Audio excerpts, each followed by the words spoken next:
Hi guys, and welcome back to Pass Smooth. And for today's episode we have the second leg of the first knockout round against none other than Barcelona in this noisy Napoli save. Of course, a very tough game and a very exciting one as well, because if we do beat Barcelona, then we've done incredibly well. And at the same time, we'll be getting through to the quarterfinals of the Champions League, and who knows, maybe going as far as the final. But in terms of the league, we've dropped off a little bit, and we are in 7th place, as you can see here. Just a single point away from Palermo, 3 from Chievo, who are in the Europa League spots. We also got 6 away from Roma, and then of course a huge 9 points away from Lazio in actual Champions League spots, which we should be aiming for. So in terms of what happened since the last episode, we showed you the first leg. We lost to Udinese 2-1, unfortunately. And it's kind of a close game, I suppose. We did score first. I thought we would go on to get all 3 points, but they must have had one hell of a half-time team talk, because after that their player there scored a brace for his team. I'm not even going to attempt to say that name. But yeah, away from home, so you can kind of understand it against a tough game, against a tough team. Inter in the Italian Cup semi-final was a 1-0 loss, with both my players getting sent off for a penalty given to Mario of Inter, scoring in the 93rd minute to steal the result from us, really. And we were playing at home, and now they have the away goals to their advantage. And it was, as you can tell, quite close up until that point. Zielinski was actually the player who got sent off. Roland got sent off as well for saying something, let's just say crude, to the referee. And that left us down with 9 men, of course, and absolutely no time whatsoever to try and get a goal of ourselves. A goal for ourselves. Against Lazio was a 2-0 result, and yeah, Strange getting sent off in the 23rd minute kind of condemned us to hell. There was no way we were going to come back from that result against such a top team. We're performing really well in the Serie A this season. Against Inter, though, I'm glad to say we absolutely destroyed them. Koulibaly and Hamsik were ruthless, and Milik also rounding up the result for us in the 72nd minute. Kandreva's penalty in the 56th minute basically was pointless, and it's just a huge result and shows that we are in the right direction. And these results are just a little bit unfortunate. Since making that tactical switch, we've been much better, and it's just about trying to find some consistency in the last 10 Serie A games. We do have more opportunities to overtake our opponents, Chievo, Roma and AC Milan, mostly Chievo and Roma. We can also close the gap to the Juventus, and I think that's pretty much it. So if we win those games, and then we obviously win the other ones, we should be okay. I think we can close the gap down and still somehow sneak into the top 4. But anyways, that's all about Serie A. Let's talk more about the Champions League. And yeah, I mean, this is the team we'll be going with, and we've kind of got everyone available except for Alan, who's suspended. Mertens is injured, and Lorenzo's injured as well. So we've got Giaccherini on the left flank there, instead playing as an inside forward rather than a winger. Yeah, hopefully they'll be okay. We'll talk more about who started in just a moment's time, after the players warm up, of course, like we normally do. But yeah, I mean, Barcelona are always going to be tough opposition. They're the one who are playing at home. We could, I think, quite easily shut down shop and try to keep Barcelona out of our own goal, but that's just not the tactics that we're trained for. There's no necessary reason to switch up our tactics. We have to try and give it a go. We beat them with this tactics. Hopefully we can beat them again and keep Messi, Suarez and Neymar quiet. In terms of our own players, Milik and Hamsik, straightforward decisions. Callejón and Giaccherini, we explained. Jorginho taking the place of Allen, who's suspended. Zielinski's playing as always. Roland and El Sayed are both our standard fullbacks, and Albiol and Koulibaly are normal centre-backs as well. Did I say fullbacks or centre-backs for them? Well, either way, full strength side other than Rafael, who's our backup goalkeeper for cup competitions, and hopefully he can put in a good performance today against some very tough players. And I think I want you to pick up where you left off last time out. It's just about the right team talk. I could talk to them about how it's still half-time and all that business, but that might actually just turn some of them off and not get the best out of them, really, which is what we're trying to do. If I tell them to pick up where they last left off, which was beating Inter 4-1, if they keep up that kind of performance, then that's good enough. We're also underdogs, so I can't expect them too much from them. So me telling them to focus until this, the end of this game is maybe a bit much to ask for in the beginning. you know, and I don't want to give them that underdogs team talk. I think we're in good form, we're in good, well, not in good form, but good morale, and you know, we have an opportunity to go into the Champions League quarterfinals. So why not just offer some encouragement rather than, you know, destroy our team talk. Well, anyways, we seem to be okay in terms of holding the ball. We do need to try and get out of the midfield a little bit, and that's exactly what Jorginho tries to do, but Roberto has read it well, and it is going to be Barcelona who are going to try and attack here. Umtiti on the ball. PK is free. Finds Sergio Busquets. No one really necessarily closing him down. Iniesta's there though. And we're trying to keep them in their own half. It looks like they haven't necessarily found anyone with any sort of movement. They're trying to retain possession, which you can, I guess, kind of expect against the Barcelona side. And Messi's the one who's free, and he signs Suarez incredibly easily. And there you go. Suddenly, Barcelona are going to be through on away goals. And that's just poor defending all around. I'm pretty sure you guys... I mean, I saw it coming, the way it was happening. I mean, look at that. Rolam gets drawn into Roberto, who Chiellini should be marking, so Rolam should actually be keeping his eye on Messi. Koulibaly's kind of caught in this no man's land of who should I go for? Do I shut down Messi or do I go for Suarez? He picks Messi, but unfortunately Albiol isn't back in time to actually man mark Suarez properly, and just look at that as it develops. Just a really easy through ball for Suarez. Albiol just, I guess he wasn't predicting that to happen, if we can rewind a little bit, but let's just leave it and we'll try and still beat Barcelona somehow. I don't think they're going to be too expansive. I kind of feel like this was a tactic from the beginning. They just felt like, okay, we'll just get one goal. We won't be too attacking. We don't need to be, we just need a single goal and we can go through in away goals, and that's kind of it. So it's up to us now to really come out of the blocks and try and score. I don't feel there's any necessary reason to actually go all out just yet. Maybe after this half-time team talk we can try and go into attacking and try and steal a goal of our own and own a away goal, and if we even manage 2 away goals, we'll suddenly be way far ahead from Barcelona. Having said that, they're on the ball, and Sergio Busquets is once more the man on the ball. He finds Messi really well, or really easily, and that's another incredible ball from Messi for Suarez. Rafael with an even better save though. It's Mascherano in defensive mid, Busquets there, and Iniesta, so they've got a nice little balance there, but they are playing slightly more defensively than I would have liked. Either way, it's up to us to break them down, and the way we're playing now, I get to tell my players off at half time, so that's kind of good for me. Anyways, Milik leading the counter-attack, but he's stopped by Mascherano, and that's the end of that save, but, well, that's highlight rather, and that's, there's another highlight here through Neymar Jr. Cleared it well, but Umtiti deals with the threat. Busquets on the ball for his team as always, playing the safe option to Alba, who finds Mascherano. My players don't have any necessary team shape. Having said that, Hamsik does well to win the ball. Milik finds Zielinski. Koulibaly on the ball now.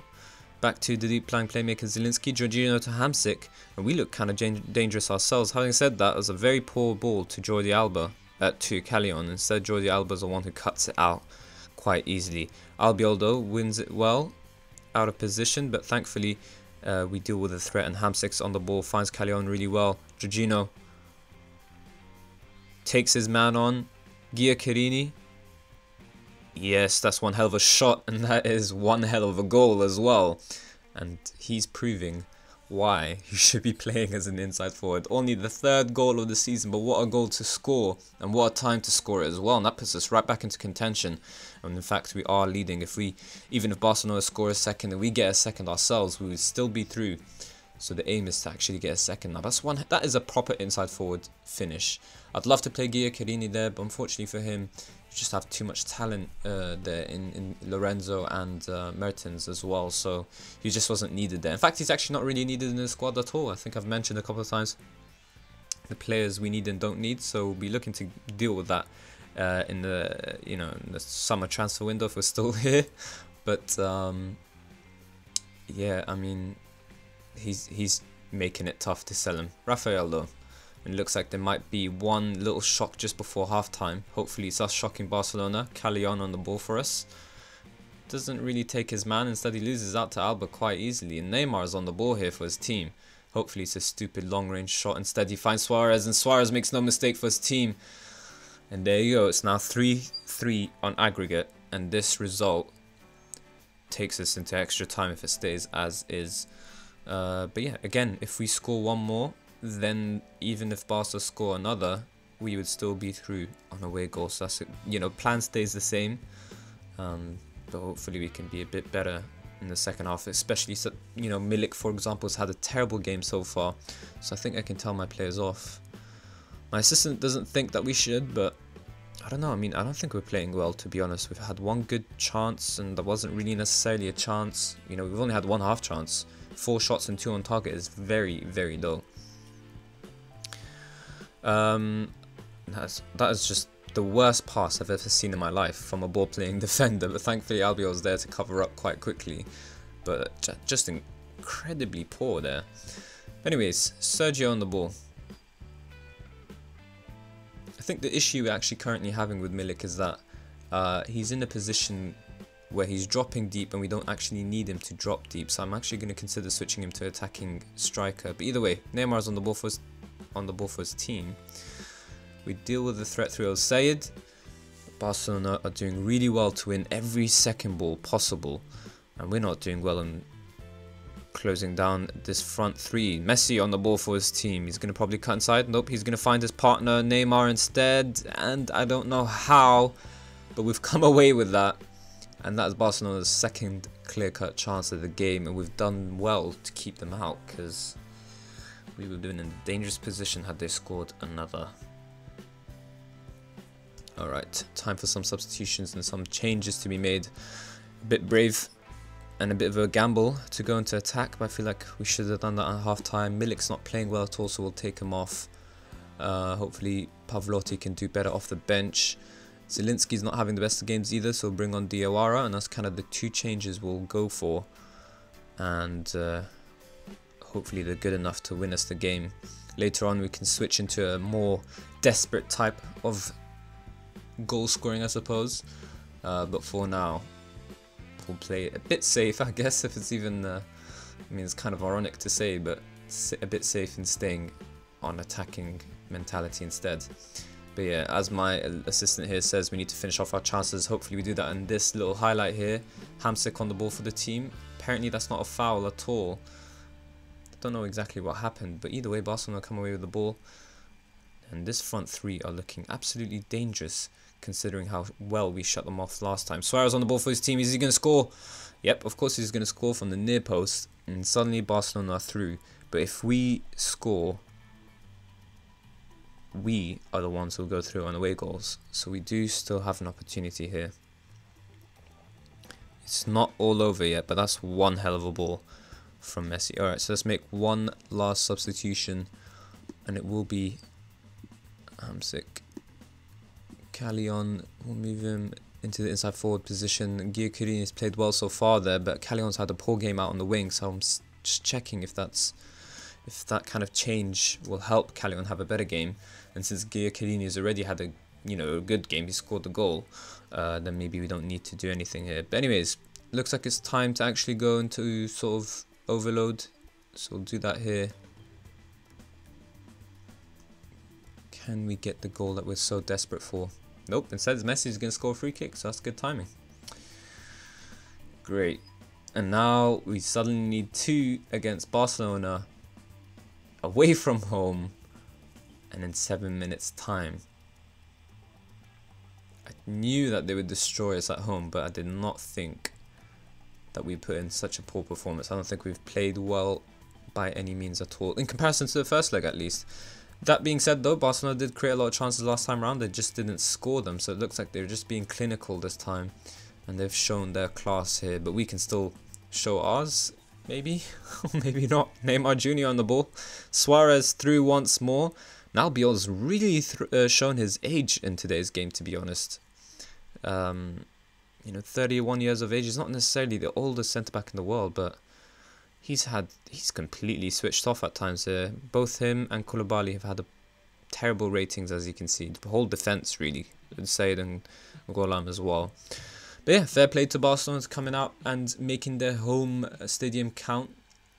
And it looks like it will end 4-1 in Barcelona's favour. But having matched them over 2 legs with a 5-3 result, I think we've done fairly well over a 2-leg period. And I think we've shown ourselves to be a decent threat But getting past Barcelona in the knockout stages of the Champions League was always going to be a huge ask. Unfortunately, the players didn't perform well over both games, and Barcelona just happened to perform better in the second game because they didn't perform well in the first game either. But they just made it count where it needed to be. But yeah, I think a decent showing in the Champions League, but unfortunately us not going any further means that... Okay. Pavlotti scores, but if there's any chance of us getting a goal within, I don't know, 10 seconds time, then I don't see anything happen. 5-4 though makes it look a lot better than this second leg result, you know, looks basically. I'll take that though, any day of the week. Ref, don't blow your whistle, please. Let us win the ball, let us score, and somehow go through. I mean, if you do that, I think I'll accidentally break my laptop from excitement. But no, that is the end of that, and 5-4 is how it ends. Fair enough though. But yeah, the Champions League won't be able to save us, by the looks of it, save our job. You know, sometimes if you perform well in cup competitions and don't perform too well in the league, the board can accept that, but definitely they won't accept us. We've met expectations, so it's not like we perform poorly, but you know, meeting expectations isn't a reason for them to go like, oh yeah, don't worry about you not even getting us to qualify for the Europa League. We'll be okay, and you can keep your job. That would be that would be the most amazing board I've ever come across, at least. But yeah, we've got 5 million for losing in the knockout round, so I guess that's not too bad. Puts our finances in a bit of a better state, and lets us focus on the Serie A and the Italian Cup semi-final leg, and the second leg against Inter. Now, I'm not going to show you that game like I mentioned. We're not going to show you the Italian Cup until we get into the final. That's if we get into the final, because Inter have the away goal. Hopefully we can turn that result around ourselves and match that 4-1 defeat, or, you know, killing of Inter. I think we're back for an important Serie A result rather. Maybe we can show you another Juventus game there. Palermo will probably be important also. I feel like the more important games are the ones that are down here. But I feel like I like to show the last game of the season. And I also like to show... Yeah, so we kind of have to show you something here so that we can show you the last game of the season here. But it really depends on the results and depends on where we are. So if we get to Chivo and we're already mathematically out of contention for the Champions League spots, then it's likely the board will fire me, and it'll be kind of pointless to show you any other game. But anyways, that's all for today's episode. So if you did enjoy it, then of course please do hit the like button and subscribe for more Daily Football Manager 2017 content. And as always guys, thank you all very, very much for watching.